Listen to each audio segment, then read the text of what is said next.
Question de Berger. Je ne comprends plus rien. Un jour, vous dites qu'on ne peut pas sortir de l'euro sans sortir de l'UE, et maintenant, vous dites que vous prévoyez une sortie de l'euro d'un pays.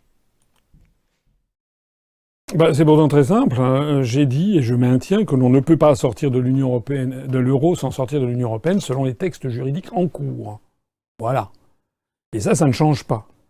En revanche, ce qui est vrai, c'est que rien n'empêche un pays de violer les traités. Et ça, c'est possible. C'était d'ailleurs ce qu'elle semblait envisager l'Italie. Et c'est également ce qui a ému la planète financière. Et vous voyez, je l'ai dit tout à l'heure sur l'Italie, que le président de la République italienne a bien nommé Monsieur Giuseppe Conte président du Conseil italien, à la condition que celui-ci lui confirme mezza voce, et on pense qu'il n'entamera pas une procédure de sortie de l'euro unilatérale. Donc, moi, mon propos, il est très clair. On ne peut pas, en effet, juridiquement, sortir de l'euro unilatéralement. Il n'y a pas de clause prévue dans les traités. Mais en revanche, sauf à envoyer la force armée, si un État comme l'Italie dit du jour au lendemain, nous on sort et on recrée notre monnaie nationale, qu'est-ce qui se passe? Donc il violera le traité, l'Italie violera les traités, elle se mettra d'ailleurs en tort avec l'ensemble des autres pays de l'Union européenne.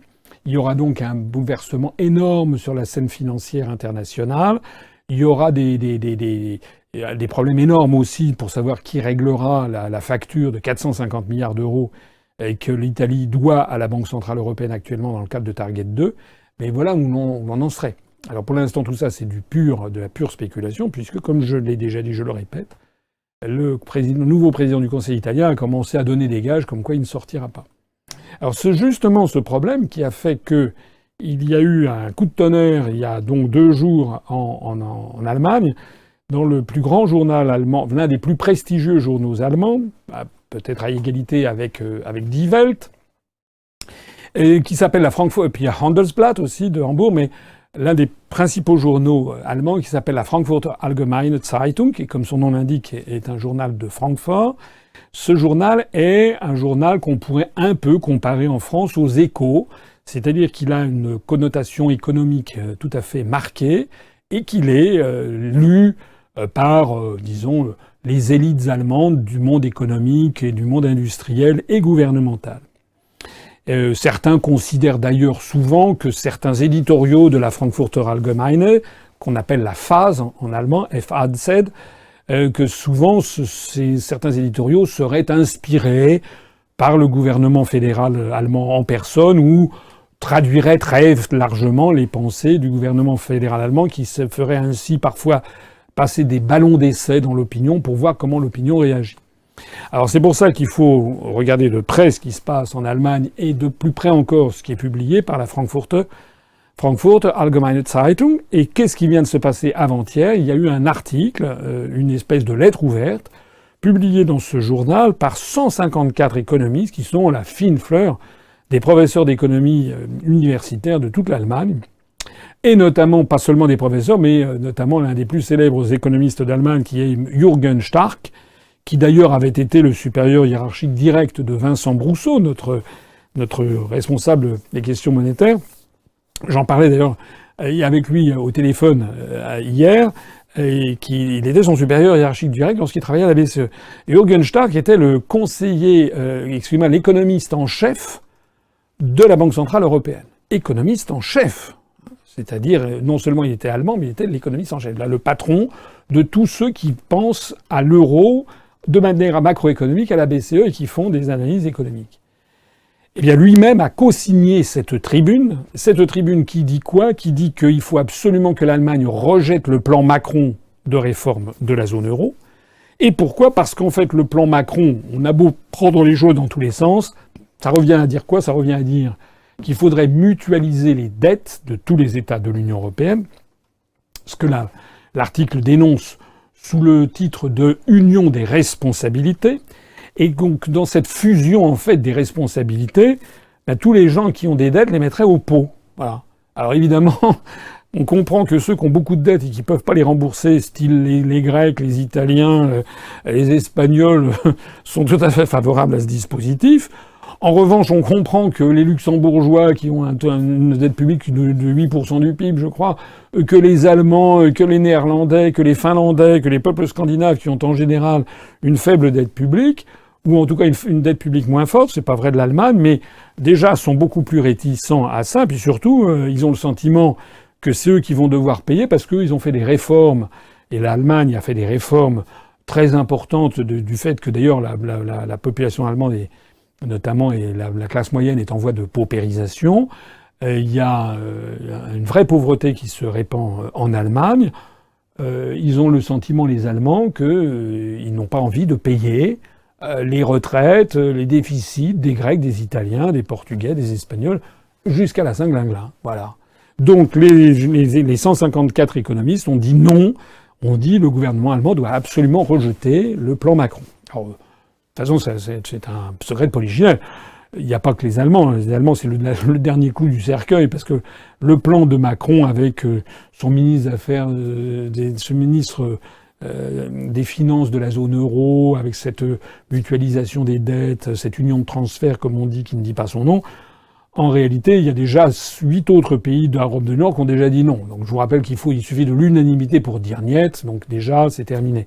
Mais maintenant, il y a le colosse économique allemand colosse économique et monétaire allemand qui a dit, par l'intermédiaire de ces 154 économistes dans cette tribune, par la Frankfurter Allgemeine Zeitung, c'est le signal, en fait, que le gouvernement allemand ne donnera pas suite. Alors peut-être pour sauver de façon cosmétique Monsieur Macron, d'ailleurs il adore les cosmétiques et le maquillage, pour sauver peut-être son apparence, on va donner l'accord pour qu'il y ait un ministre des Finances de la zone euro. Mais enfin, si le ministre des Finances de la zone euro, il se contente d'avoir une BMW ou une Mercedes avec un gyrophare et que le reste, il n'a aucun pouvoir, ben ça sera vraiment de la poudre aux yeux pour le public français. Et alors surtout, dans cet appel, il n'y a pas uniquement que cette affaire de dire non au plan Macron, qui déjà en soi est une affaire importante, mais il y a quelque chose de plus important encore, qui est que les 154 économistes ont signé un appel où ils demandent une programmation ordonnée de la sortie, c'est comme ça que c'est écrit en allemand, programmation ordonnée de la sortie de l'euro par un pays. Ce qui signifie qu'il faut désormais que dans les traités, j'en ai parlé tout à l'heure, il n'y a pas de clause de sortie, les 154 économistes allemands, dont l'ancien économiste en chef de la Banque centrale européenne, ils estiment qu'il faut qu'il y ait un processus gravé dans le marbre des traités qui permet à un État de sortir de l'euro. Et c'est ça qui fait un grand bruit dans le monde entier, parce que tout le monde sait bien que derrière ces 154 économistes, je le rappelle encore, il y a très probablement le gouvernement allemand, mais tout le monde a bien compris que c'est une remise en cause directe du dogme de la Sainte Église européiste, qui est le dogme de l'irréversibilité de la construction européenne et de l'irréversibilité de l'euro. Voilà. C'est un petit peu, ce qui vient de se passer, c'est un petit peu comme si le pape François disait, finalement, vous savez, Pâques, la résurrection, en fait, c'est peut-être pas tout à fait vrai. Voilà. C'est-à-dire, ça prend frontalement le dogme. Le dogme est pris en face. Les Allemands ont fait savoir, par l'intermédiaire de leur principal journal, que désormais ils ne croient plus dans le dogme de l'irréversibilité de l'euro, donc dans le dogme de l'irréversibilité de la construction européenne. C'est fascinant du point de vue intellectuel de voir ce qui se passe. Le Brexit voté par les Britanniques a déjà porté un coup fatal à ce dogme de l'irréversibilité et la construction toujours plus étroite, telle que ça figurait dans le traité de Rome, pour l'Union européenne. Et là, ce qui vient de se passer en Allemagne, c'est un coup d'arrêt au dogme concernant la monnaie. Et je conclurai ce propos en soulignant ce que j'écrivais dans l'introduction de cet article que j'ai traduit et que j'ai publié hier, et qui est sur notre site. Je ferai remarquer que les 4 plus grands pays de l'Union européenne, que sont le Royaume-Uni, l'Allemagne, l'Italie et la France, sur ces 4 grands pays, le Royaume-Uni, ça y est, c'est fait, il est en train de sortir de l'Union européenne. L'Allemagne, c'est pas encore fait, mais dans son journal le plus prestigieux, 154 des plus grands professeurs d'économie annoncent qu'il faut essayer d'introduire dans les traités une clause de sortie. Ça veut donc dire que les élites allemandes, maintenant, jettent le masque. Elles sont pour le principe qui est, elles sont officiellement pour le principe qu'un État puisse sortir, donc elles dénoncent le dogme de l'irréversibilité de l'euro. On peut en sortir, il y a une vie après l'euro. Les élites italiennes, ce qui se passe en ce moment en Italie, c'est que le gouvernement italien a montré il a dit d'ailleurs à Bruno Le Maire, il a envoyé Bruno Le Maire dans ses buts, parce que le ministre français de l'économie s'était permis de dire une façon extraordinaire, je respecte bien entendu la démocratie et la volonté du peuple italien, mais il faut que le gouvernement italien fasse ce que lui demandent Bruxelles et Francfort, prennent à son compte les engagements des gouvernements précédents. Ce qui revient très exactement en fait à dire, M. Bruno Le Maire très exactement a dit aux Italiens, je respecte la démocratie et le choix souverain des Italiens, mais en fait je ne le respecte pas. Voilà. Je le respecte, mais en fait il ne faut pas l'appliquer. C'est ça que ça veut dire. On est dans une situation de déni en termes psychiatriques incroyable. Et vous avez vu quelle a été la réponse d'ailleurs des dirigeants italiens, qui a dit que la France devait se mêler de ce qui la regardait, et M. Salvini de la Lega a dit qu'il peut être tranquille, nous allons faire exactement le contraire des gouvernements précédents. Voilà. Donc on voit bien que sur les 4 grands pays, le moins qu'on puisse dire, c'est que ça tangue sacrément sur les dogmes européens. Il n'y en a qu'un, il y a la France. On est dirigé par Macron, qui est là, enfin qui ne dirige rien.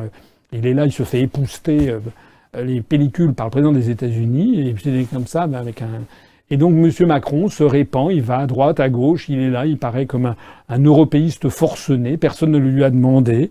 Il est allé en Angleterre, vous vous rappelez, il avait dit à la BBC que de toute façon, s'il y avait un référendum en France pour le Frexit, probablement les Français voteraient en faveur de ça. Donc il n'est pas du tout ignorant de la situation, il sait très bien qu'en France, ça gronde et ça grogne de partout.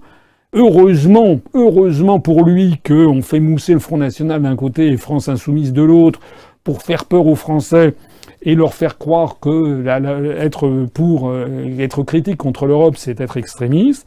Je rappelle d'ailleurs que ni le Front National ni France Insoumise ne proposent de sortir de l'Union européenne et de l'euro. Donc c'est comme ça que la France K1K essaye Mais c'est pas le monde nouveau, de M. Macron. M. Macron a fait sa campagne sur le monde nouveau. En fait, c'est un monde très ancien. M. Macron est le dernier représentant de cette espèce d'utopie européiste qui a tenu le haut du pavé à partir des années 50 et qui est en train de s'effondrer. Macron a fait campagne en disant « c'est un monde nouveau que je représente ». En fait, c'est le monde ancien qui est en train de disparaître.